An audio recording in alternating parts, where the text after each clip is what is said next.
Should we go ahead and get started? All right. Everybody ready? So we got to talking about network segmentation and sort of the reasons why we don't see it more often when we go out and look at particular networks. And there's a sort of a common thread. So we got to talking about WannaCry and other things that go ahead and spread across networks. And it seems to be there's pretty wide consensus that network segmentation is a commonly accepted solution to going ahead and containing these particular threats. But at the same time, like I said, we don't see it all that often. And so why is that? And a lot of times we say, well, it's hard to do and people are lazy and just kind of move on. But I wanted to give a chance to talk about constructive reasons of why people don't do these things and start to talk through ways to break down those particular barriers. So I want to start by defining a little bit about what we're talking about as far as network segmentation, good segmentation, and bad segmentation, just to be clear exactly on the concepts. And then we're going to go ahead and break that down a little bit further. But, we see a lot of DMZs for web servers. We see a lot of guest networks or BYOD. But then we don't see anything beyond that. And wanted to talk about why and ways to get beyond that. So me, things I've done in the past. So I started out way back when as a Windows systems admin back in the NetWare days, and then moved on to firewall administration, have served as a network engineer for a little bit, and then got promoted up to a managing director. So I was in charge of budgets and in charge of staff doing network segmentation projects. And then left that and became a security consultant at Rapid7, helping people out with their particular networks and advising and trying to figure out why these sorts of things weren't happening and ways to improve them. The other reason is, as I was going through this and I was thinking about the reasons why people don't do network segmentation, I had made a lot of these bad excuses myself.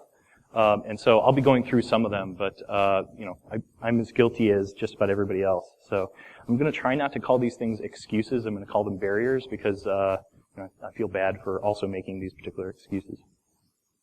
Everybody hear me okay? Okay, cool. So, play a little bit of game, wake everybody up or whatever else. I'm going to go ahead and read these out, and I'm going to go ahead and raise my hand right now because I've said all of these things. But if you've said these things, or if you've heard these things, or if you've gotten pushback on these particular things, go ahead and raise your hand.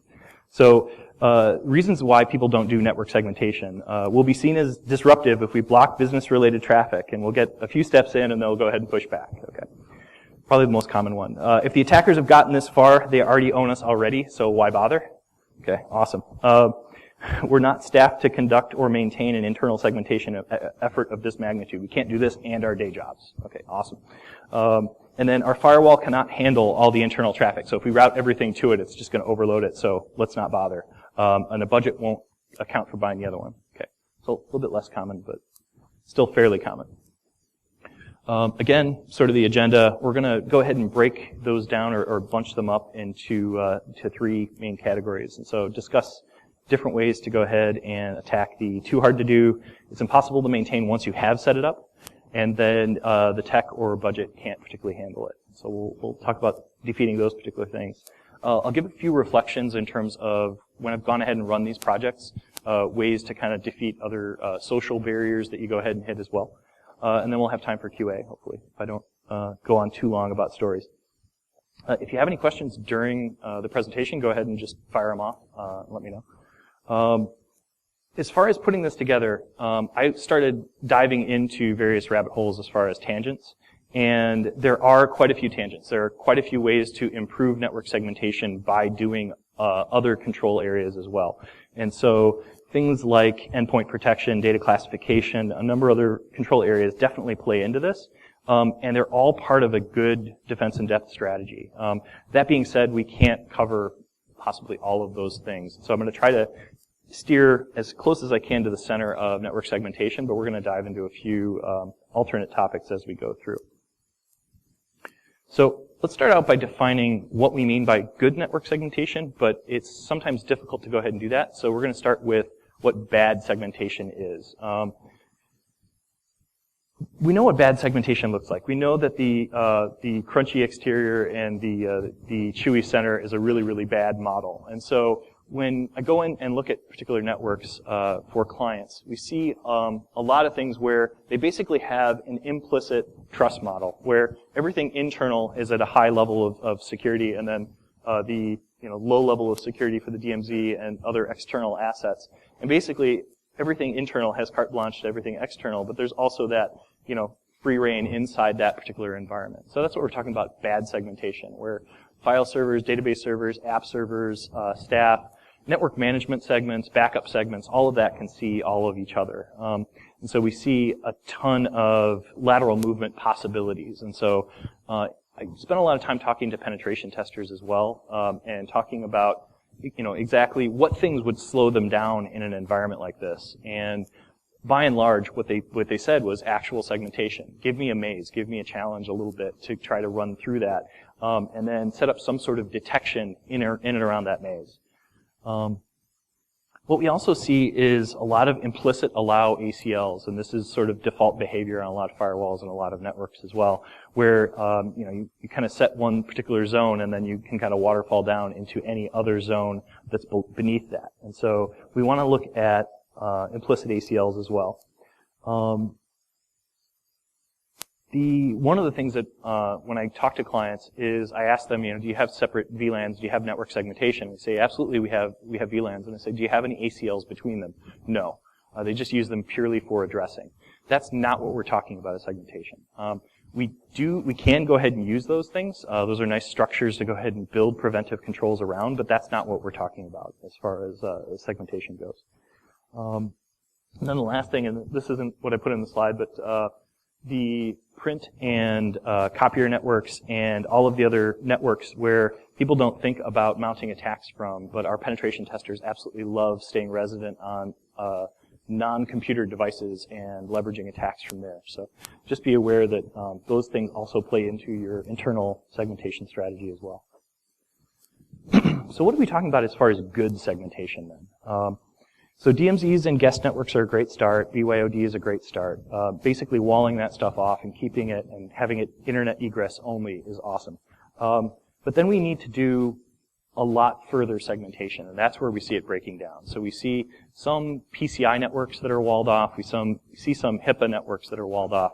But pretty much everything else as far as internal segmentation seems to be wide open. And so again, we've got that sort of, crunchy exterior, chewy center model.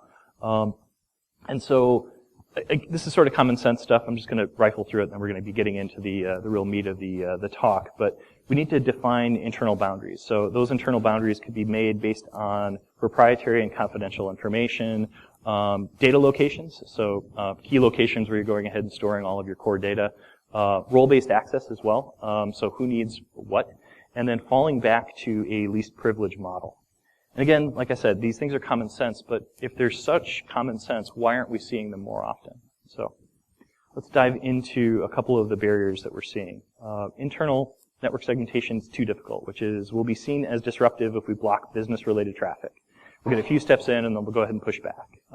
And the second one is if attackers have gotten this far, they already own us. That's an excuse that I made to a penetration tester who pointed out that he could get considerable lateral movement inside a data center switch. And I was like, look, if you've got physical access to the switch, the game's up. And I got in a little bit of trouble for that, which I'll be talking about in a bit. So when we're talking about going ahead and doing non-disruptive change and applying ACLs in a live environment to go ahead and segment an environment, there's some of the philosophy of going ahead and charging in and saying, well, I'm going to go ahead and block it and see who screams.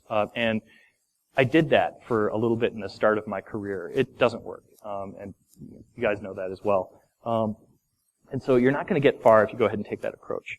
But if you take a slow and steady approach, and if you pick a particularly predictable target, and one of the things that I recommend is don't pick IT first. Pick somebody that probably has separation of responsibility. Payroll is a really, really good example, or AR, AP, finance type functions, because one, they're very rigid processes, they're usually fairly rigid processes. They're fairly well documented. There's already role separation there. And they're usually, they're fairly clear in terms of who can do what, and so that's a great place to start. They're also generally tend to work in, sort of sprints as well. So they'll go ahead and do an entire month, they'll close or whatever, and then they'll have that gap period for a little bit where you can go ahead and work with them. And so they'll have kind of a predictable workflow as well. And so when we're talking about doing this, what I'm talking about is going ahead and taking an analysis of what traffic they do. So looking at the allows that they've got. So say you've got a really, really broad rule right now that just basically says all internal traffic can get to all servers. All right, let's take a really, really good guess at this payroll department and what servers they need access to. And so you start looking at your overall server, listing, and you take a good guess and say, okay, they're going to need, SSH, let's hope not Telnet, but SSH and HTTPS to these particular servers. But then that's a guess, right? So beneath that, we're going to go ahead and say this group then has a good amount of, latitude, call it TCP any or something like that, or a broader amount. But you're going to narrow down the group and then go ahead and allow. And then you're going to go ahead and put, maybe possibly, if you're feeling brave, a specific deny underneath that. And so you can go ahead and start narrowing that down. And then if you have hits to that broader rule, you can go ahead and start making more and more specific rules. And so that's what I'm referring to as far as non-disruptive change. You're going to basically have specific allow, broader allow, keep on guessing. And then as those things start rolling up, you're going to go ahead and add those back through. It's sort of what I call the coin slot model approach, basically how, coin counter works or whatever else. It rolls through, and as it hits that slot, it goes ahead and drops through. But then the very, very last tray goes ahead and catches the rest of it. And so you rinse and repeat based on those sorts of things until you have a fairly good idea that these things are going to be segmented. And this seemed like a really, really good approach for me. The problem was I wasn't thinking about in terms of overall time. And so I would do this for weeks and then stop and then say, okay, I've got it. I'm going to go ahead and wrap it. I'm going to go ahead and put a deny down at the bottom. And then there would be a monthly or a yearly process that would go ahead and break in some way. And then I would, be that disruptive network segmentation guy that got blamed for absolutely everything. And so you do have to kind of take a longer approach, but you also learn as you go through this what questions to ask and what, for instances, to give the people that you're talking to be able to say, hey, do you have these other processes? Oh, you have auditors that come in once a year, and they're going to be on a completely different segment. They're going to need this. Let's go ahead and add an ACL for them and just disable it to allow them to go ahead and connect later on. And you just go ahead and comment it, possibly link it to a wiki, something like that, to call it out, to remind yourself, hey, there's going to be your yearly audit that's also going to need this particular rule. And then you kind of move through and pick another target and kind of roll. When I talked about not doing IT first, IT is a high priority target. Any penetration tester or any actual hacker is going to be going for accounts within that realm, right? Because you can get a ton of movement once you get those accounts. And so you do want to take that in the first wave, if you will, but you don't want to do that absolutely first. But you kind of, earn your stripes in terms of going ahead and doing these particular rule sets, and then you go back to IT and go ahead and do that one as well. So there will be last-minute requests. There will always be this. So you're going to be going ahead and starting to segment things out, and then somebody will come up to your desk and they'll be like, hey, I know I didn't put in a ticket. I know I didn't talk to you guys. The technicians are already here. The server's already here. We've already gone ahead and bought this. We need you to just go ahead and add a broad rule right now. We don't have time for all this security stuff. I've heard it a million times. It still happens. And one strategy that I did, and I kind of winged it, so I made up a policy that I then, told them, hey, you're gonna have to go ahead and do this. So I was gonna go ahead and add a broad rule for them, but I told them, you owe me 3 meetings after this point. You owe me a meeting in a week, you owe me a meeting in a month, and you owe me a meeting in 3 months. To basically go through and look at what the business workflow is for this particular solution that you're going ahead and setting up. And then, is this all the traffic? So you kind of go through and say, are these all the people that are going to connect? And we had that discussion about, are you going to do a monthly or yearly process as well? And then, because I'd made it up, I immediately rushed off to my boss and said, hey, I just made a policy up. Can we go ahead and make this an actual policy? And he said, well, 1, sure. 2, don't ever do that again or I'll burn you. I don't advise necessarily doing that, but I do advise kind of having that quid pro quo relationship. And the neat thing was that the next person who came up who asked for a last-minute request apparently already knew about this setup. And so they were like, hey, I know you're going to ask me for 3 meetings. I already documented this. Can we skip the first one? And so, I was grinning from ear to ear. I'm like, sure, absolutely. So he documented the business process, talked about other things that he needed to do, possibly monthly and going forward. And so I'd won at that point for a certain extent. And so I could go ahead and do the last-minute request and still keep up with the segmentation effort. As I was going through and doing network segmentation, I ran into a barrier that I had not anticipated, which was I was sort of pushing back at the business, but not in a healthy way. So I was going up to them and I was telling them how hard my job was and how much I had to do, and I just need you to get me this information so I can just get through this and move on. And it wasn't necessarily working out well for me. And so I had a ton of issues in terms of doing non-disruptive change, people fighting back at me, generally just getting, a bad rap in terms of the business.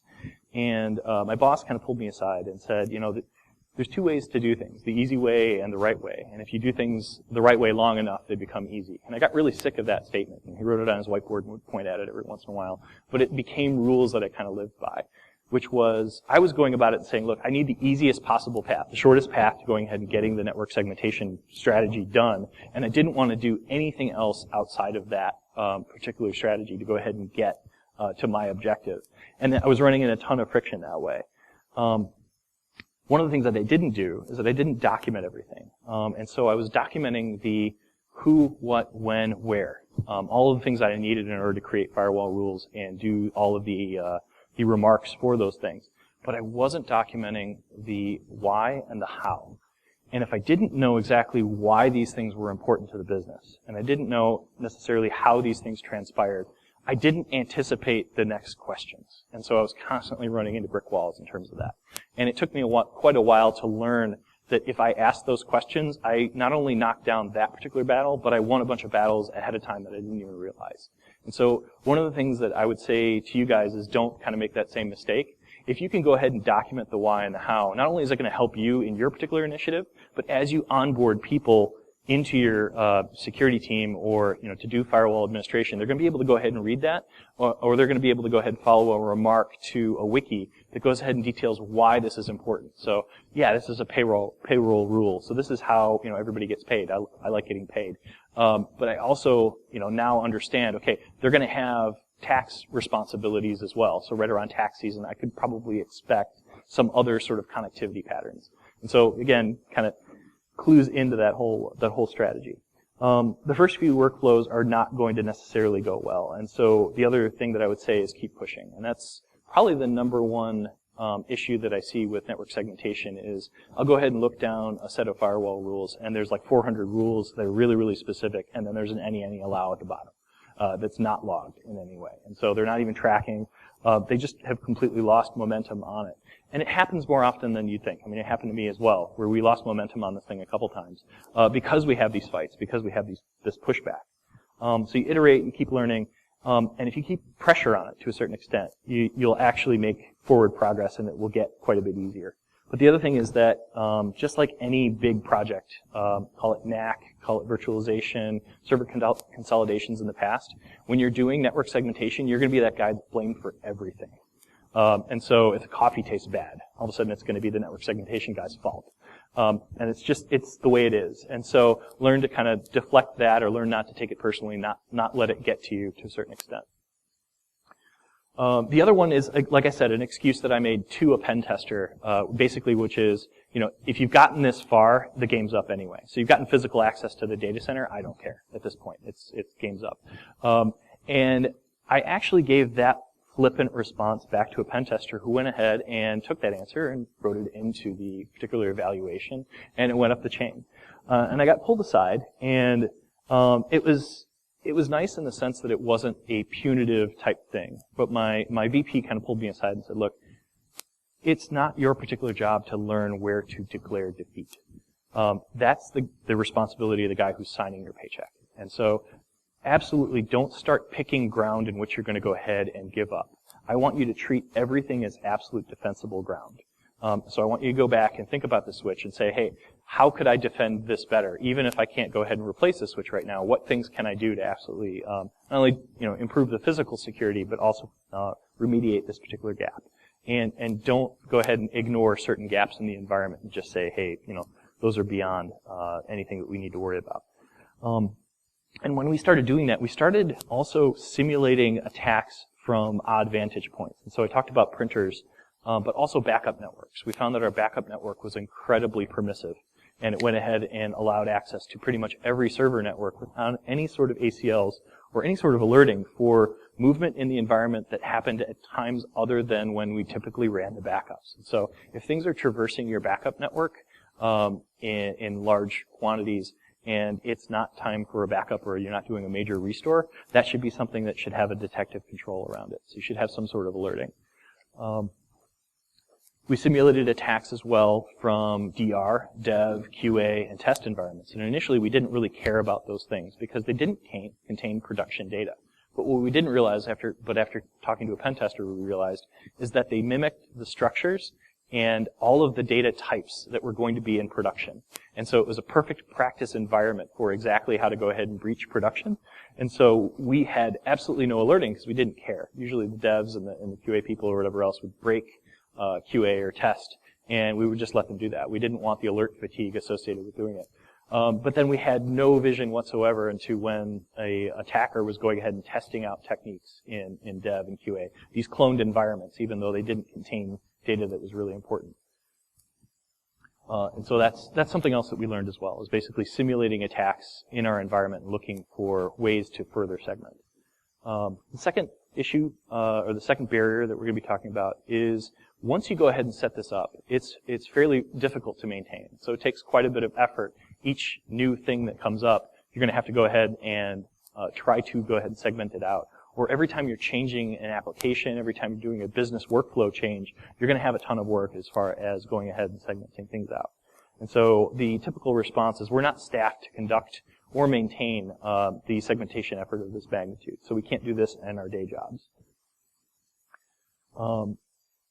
I rarely see IT teams when I'm consulting that are grossly overstaffed or that are bored. Typically, they're running like mad, going ahead and running down tickets or going ahead and trying to figure out how to get ahead of the next particular burden that they've got, be it an audit burden or some sort of business workflow burden. But what I often see as well is organizations that purchase way too many or conflicting or overlapping security tools. And so they're way over-licensed. And so they don't have any sort of operating expense latitude in terms of getting help for these types of projects. So they over-license the tools that they've got, or they don't automate repetitive and time-consuming tasks at all. And so they're burning a lot of effort on repetitive stuff, and then they're burning a ton of time and attention to a certain extent and getting alert fatigue. So they're getting a ton of alerts that don't necessarily signify anything that they need to deal with.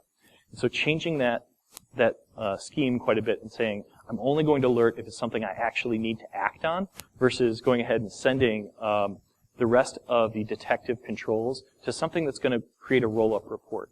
And then the roll-up report is usually your morning coffee type routine where you go ahead and read through that either daily or weekly. You go ahead and read through, but you don't use alerting for that type of data. If you're not going to go ahead and act on it, unless for some reason there's an exception, go ahead and roll that into a report. Don't have that go to an SMS or a page. Again, if you're doing this stuff already, awesome. If you're not, it's something to kind of take away and to help improve efficiency and reduce that sort of friction. The other thing, and this is kind of a nuance as we were talking through network segmentation efforts, something that I learned as we were going through is that the process of asking that how and why led to finding things that were over-licensed in the environment or finding things that were just outright inefficient in what we were doing in IT. And we somehow gained back a ton of time as we were going ahead and taking segment by segment and doing these things. But we also gained back money. We realized we'd way over-licensed in terms of some of the the GL or the general ledger and the financial type stuff, and we'd given basically all the finance to it. They didn't absolutely need it. So all of a sudden we rolled back a bunch of licensing there and gained a little bit of money back, and so on and so forth. We found a bunch of different wins like that as we went through that we never would have if we didn't go ahead and start taking apart the network piece by piece. So the other thing is that while you're doing this, there's good news out there. But there's also, unfortunately, going to be bad news, right? As you go through, you're going to be finding things that are broken or incredibly insecure or need patching or whatever else. You're going to have to go ahead and document those things. And I'll be talking about a strategy as well to kind of not let that overwhelm or sidetrack you. But the other nuance is that this knowledge, this taking apart the network and understanding how the business flows through it is incredibly empowering. And so the staff that you do have are able to work more effectively, and they stop making decisions that are going to cause a ton of friction and a ton of noise as well. And so you find that there are wins where you go ahead and are setting up completely separate projects, but because you understand a good deal more of exactly how the business flows through your network and how it's segmented, you're going to be doing better in other projects as well. So it's not necessarily all bad news. But if you don't ever do this, if you don't ever go ahead and attack this particular burden, you're never going to be able to go ahead and catch up and have those particular wins. It's sort of like, it's as akin to doing automation in your environment and scripting, or learning touch typing instead of hunting and pecking or whatever else. If you don't take the time to do it, then you're never going to see the efficiency gains associated with all that work. And so that's an important nuance as well that I kind of picked up on as we were doing this. The third barrier that we typically see is our firewall cannot handle all the internal traffic on our network, and our budget won't cover buying another. And so traffic going ahead and overrunning a internal firewall as you start pointing everything to it. And this is a legit concern. This can absolutely happen, and there's ways around it to a certain extent, but some-wise we're going to have to be talking about going ahead and justifying the purchase of possibly another device of some sort. The one thing I would say, and again, this is sort of baby steps or whatever else, but use a phased approach. Don't take the biggest, loudest thing on your network and go ahead and try to segment that first. That's going to go ahead and cause tons of problems.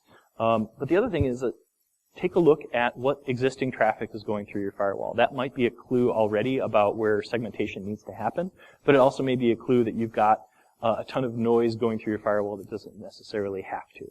So maybe you can offload those particular ACLs down one level to a core or a distribution switch and reduce some of that noise necessarily on your firewall.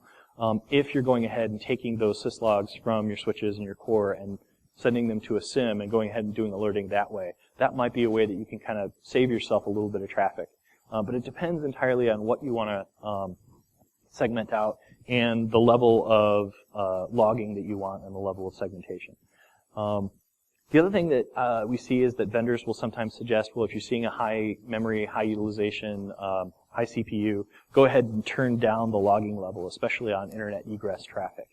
If you do that, you're going to be sacrificing a good deal of your audit trail. I would not go ahead and take that particular vendor advice. So that's not what I'm advising, is going ahead and turning down that level of auditing trail. Because you're going to lose that ability to say exactly what they exfiltrated out of your firewall, and that's no good either in terms of a breach investigation.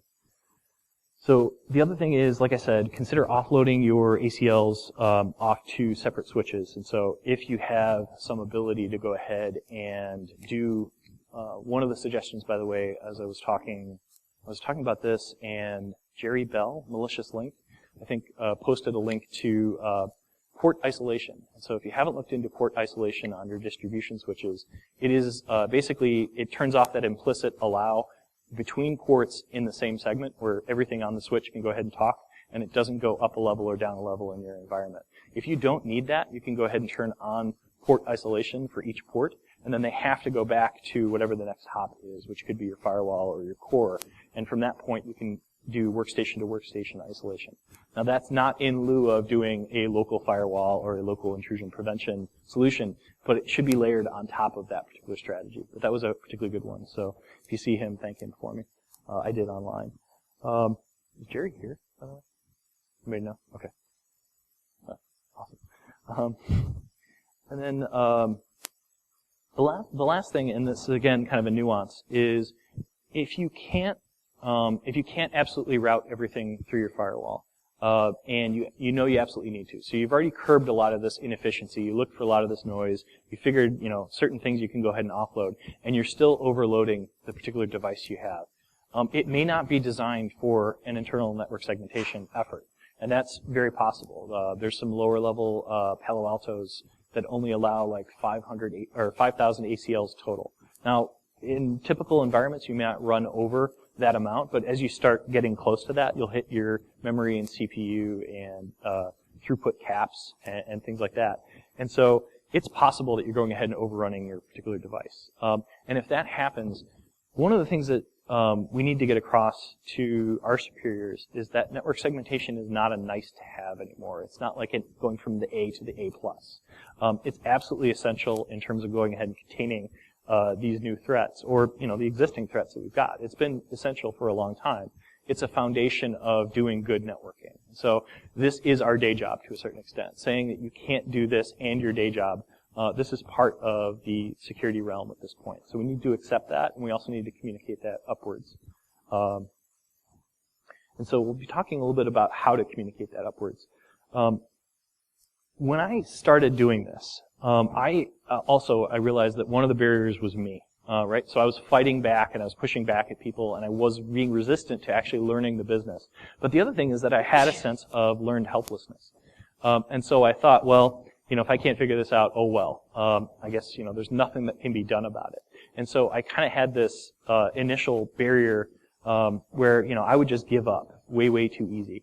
So I needed to break that down as well. Learn to recognize that to a certain extent and learn to call it out to your peers as well. So if they're doing it or you're doing it, that's one of the things that can absolutely mire down a internal segmentation effort is that kind of, well, if this doesn't work, I guess we're just going to give up on it.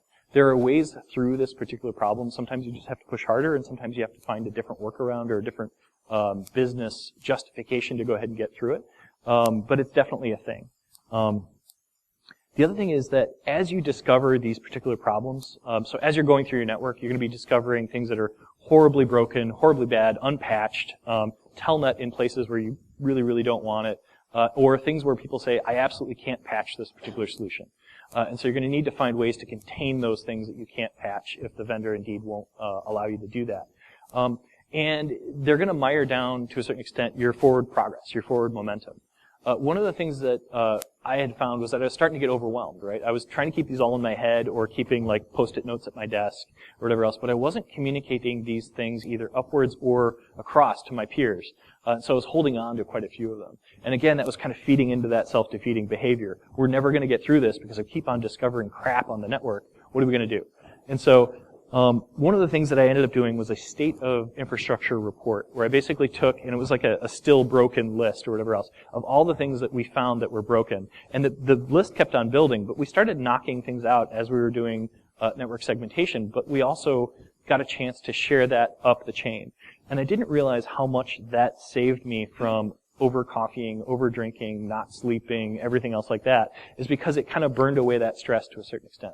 There were other people that knew about these particular broken things, and so I wasn't the only one holding on to them. They were still my responsibility to fix, but at least there was shared sort of responsibility in doing that. The other thing is that I was viewing our compliance burden. So we had a PCI environment that we'd already segmented out, but I was viewing that as a burden. So I was saying, okay, every time right around April or so, we're not going to get any work done until the beginning of June.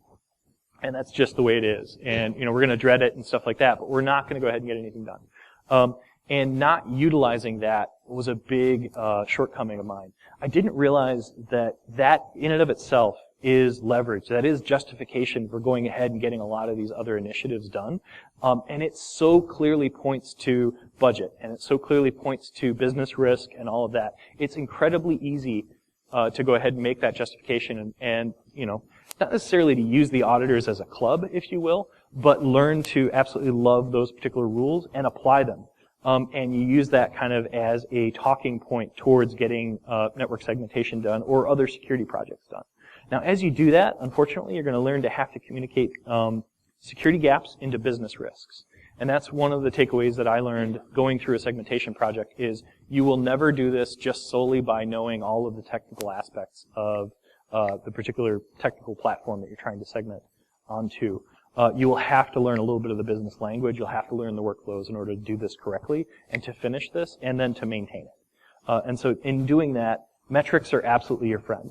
Documented task cycles, checklists, descriptions, all of this in a wiki so that you understand it, but also the people around you understand it. So that if somebody leaves your security team and another person gets onboarded, they can quickly become more aware, again, of the why and the how of how your network is operating, and so they don't make dumb suggestions. That the initial, hey, let's go ahead and cut all of this off. Well, no, we can't do that because of this, this, this, and this. You don't want that to be tribal knowledge. You want that to be somewhere documented, obviously secure, right? You don't want to give a hack me kit, sort of thing. And I've run into a few customers that have had their internal wiki exposed to the outside for convenience sake. Don't do that either.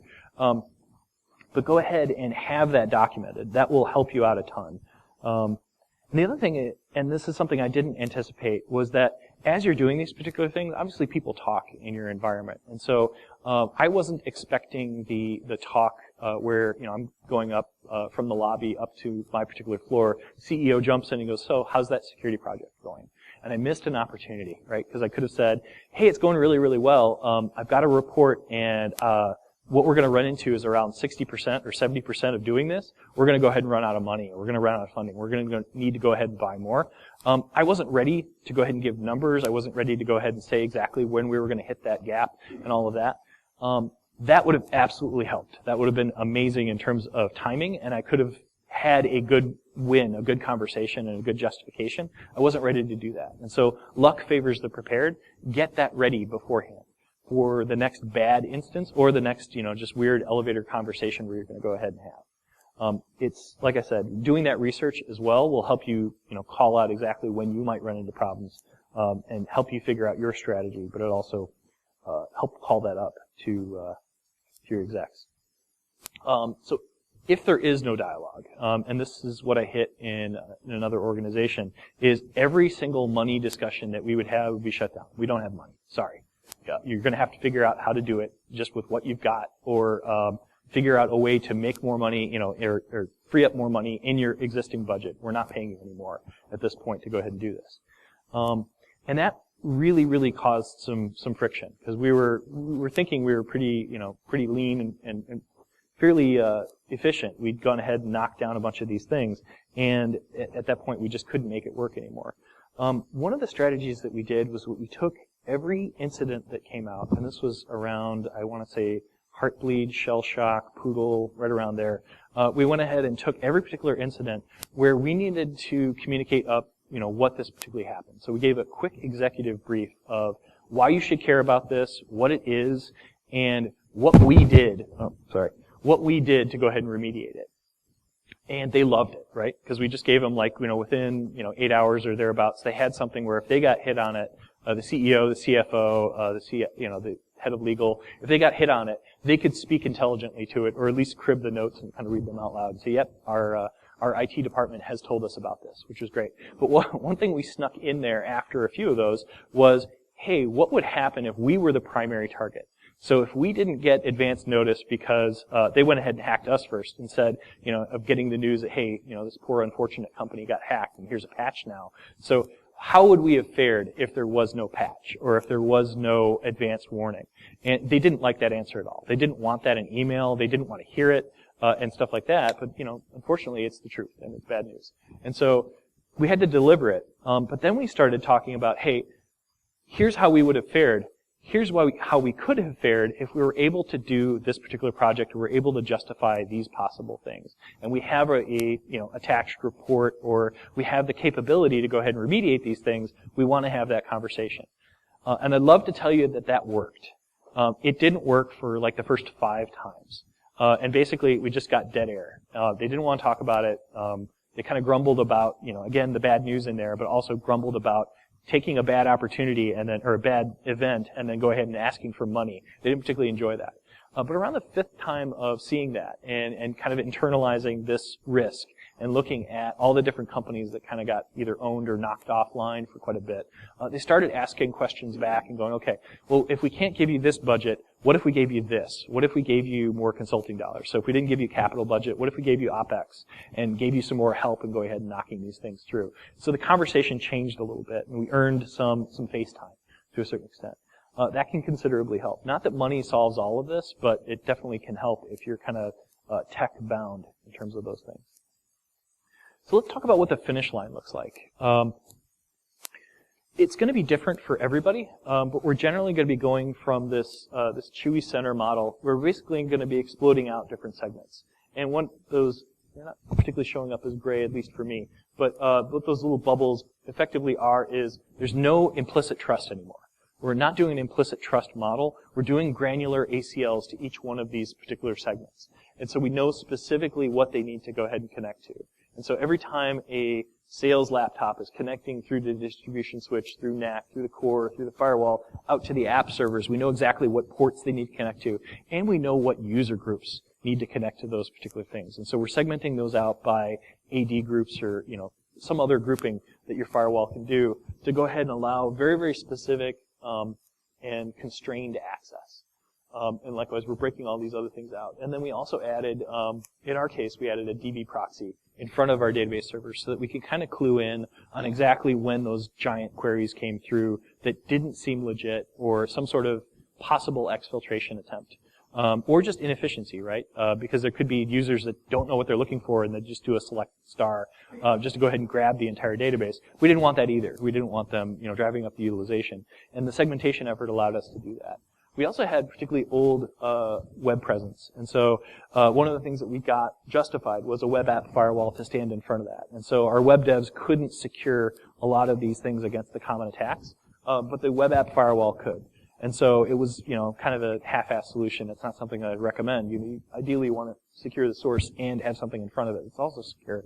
But in this case, it worked in terms of at least stopping the external attacks against that particular platform or slowing them down. But this map is going to look different for absolutely everybody. The important takeaway, though, is that the exactness of detail that you have about your business workflows should be consistently high. So you should consistently know exactly, again, which group is connecting to what and why, and how often. And your any allows, so any in terms of the ports, any in terms of the groups, any in terms of the destinations, all of that. Your amount of any rules that are in an allow category should be close to 0. And if they're not, then you continually have more work to do. You should be able to define what normal is for any given workflow and be able to kind of tell what abnormal is. And that's kind of the next level. That's what network segmentation kind of gives you, or this effort kind of give you, is the ability to tell what abnormal traffic kind of looks like. There are obviously automated platforms that do that. Rapid7 sells one, for example. There's a ton of them. Splunk sells another one. But they'll look at user behavior analytics and be able to tell you what abnormal traffic is, but there is no substitution for you knowing that and you being able to do customized detection routines based on what normal versus abnormal is. So if there's a system that's not hit but once a month or once a year, and you know it's being hit daily or once every second, that's abnormal traffic. That's something you should absolutely be looking into. But you'd never know that if you didn't crawl through your particular environment and look at what you need to segment out. ACLs, obviously, like I said, should have remarks or callouts. They should have definitions that go back to wiki pages if you can't get everything in the particular comments, or change management tickets. That will give you, like I said, your ability to go ahead and track these things back. But the other thing is, you're going to be having conversations with all of these different departments and talking about, as their workflow changes, you're going to be talking about going ahead and segmenting this traffic out. You're not going to remember, a year from now or whatever else, what this particular department does. And so it allows you to go ahead basically and refresh and crib your notes before you go ahead and talk to them. If you don't have that documented, you're going to have to learn it over and over and over again, and you're going to be seen as that guy that doesn't particularly care. That knowledge tends to communicate empathy for what they're doing as a business. And if you have that, like I said, when you're going ahead and communicating to them and saying, I need these things, you're doing so in the context of what they do and what it does for the business. That makes all the difference in the world in terms of getting what you're aiming for as well. You're going to be logging ACL drops as well. So you're going to be looking at research to see if you can alert on a number of drops within a certain amount of time. If you're in the Palo Alto environment, I know that's called a vulnerability protection profile. I don't know what it's called in Cisco parlance in the Firepower suite. You may know. alert on the number of drops in a given amount of time? Okay. Just curious. The last thing I learned as I went through this is, like I said, not only communicating all of these particular things that we found that were insecure to my peers, but we also added peer enforcement, where we basically said all of our peers are going to go ahead and review these particular rules. And so we had a rule base of 1,000 rules. So we knew we didn't want to sit in a meeting and review 1,000 rules all at once. And so what we did was we broke them up into 200 rules at a time and met for an hour. And went through and discussed those 200. And there was some peer enforcement of going, why are we alerting on that? I don't care about that. Tell me exactly what's important about these particular things. Or why haven't we been able to segment that? And so we got a lot of good discussion and pushback internally to be able to continue this project. And this is all about maintaining focus and maintaining effort to a certain extent to get this project done. And so that helps considerably. It also helps considerably in terms of defining what's normal faster. People tend to ask questions in terms of, okay, is this set up the way we want it? Is this normal, or is this too broad, or do we need, separate rules that only take into account certain alerting based on a monthly pattern, or so on and so forth? If you're doing this right, you're spending less money and placing your detective controls more effectively. Your network and your ACLs start looking more and more like your business and less like the vendor defaults, which means you're going to give pen testers a lot harder time to go ahead and navigate your network, or attackers to navigate your network.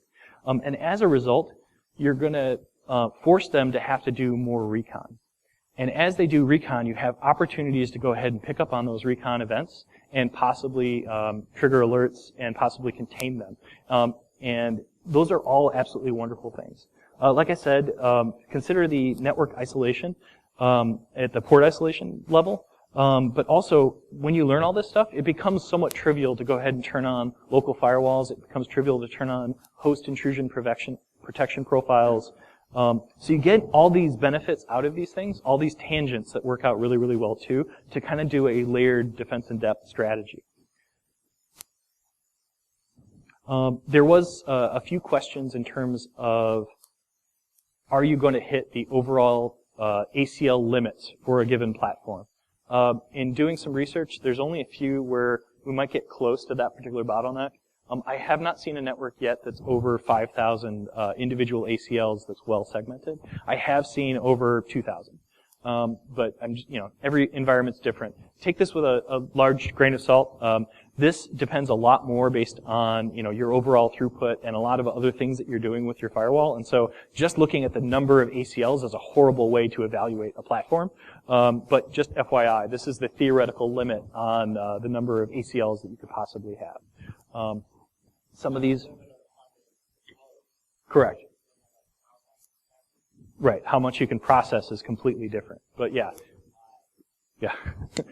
They don't brag about these. Like, it took a while to dig these up. And so these weren't primary in terms of their spec sheets and all of that. The Cisco ones were just purely from the forums, from Cisco administrators reporting back and going, yes, theoretically you could load this many. But yeah, you will hit the limits long before these points. But if you have a concern about 1,000 or 2,000, you're not going to hit anything in terms of just the ACL limits. Before we get to questions, I just wanted to take a second and, we're at 5 minutes, okay. I just wanted to thank Rapid7 and particularly Megan Wu for encouraging me to go ahead and give this talk and continually kind of check in with me and go, are you closer to going ahead and developing the talk? Are you going ahead, are you going to go ahead and sub? So thank you so much. I really appreciate it.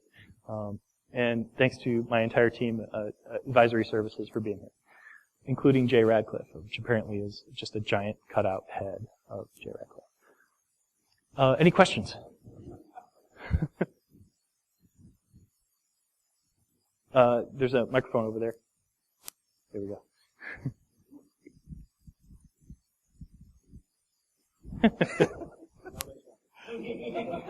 You were talking about like Cisco ASAs, Palazos, etc. Why not something like pfSense? In terms of your own setup, in terms of like customized setup, going ahead and doing that, so you don't have to pay a vendor for. Gotcha. Nothing particularly that would stop you from necessarily doing that. So what I'm doing at home with Lead, which is a fork of OpenWRT, I'm looking at Ryman.io as well to kind of do some of the similar stuff.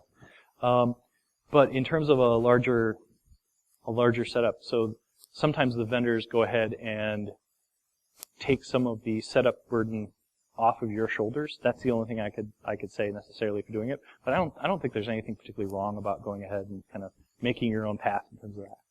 So,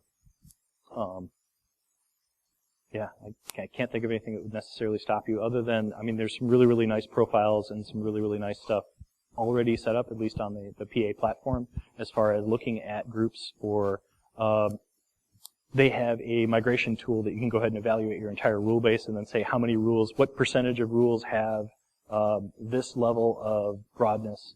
There we go, 3 minutes. This level of broadness and should be narrowed down and so on and so forth.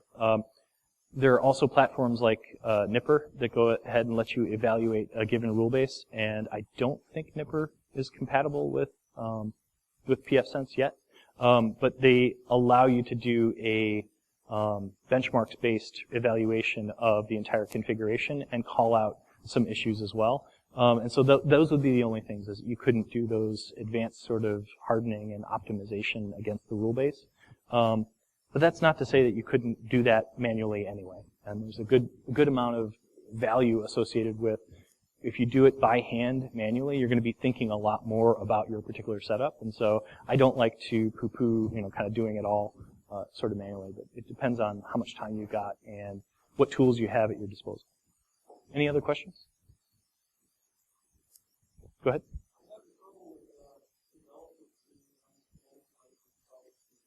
Okay.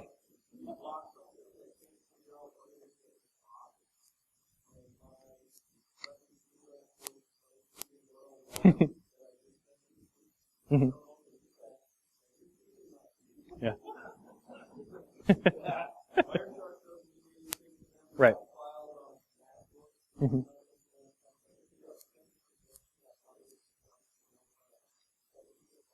Yeah. So for our environment, we were having a hell of a time getting a web app firewall tuned. And the network team just couldn't get the rules right without being disruptive.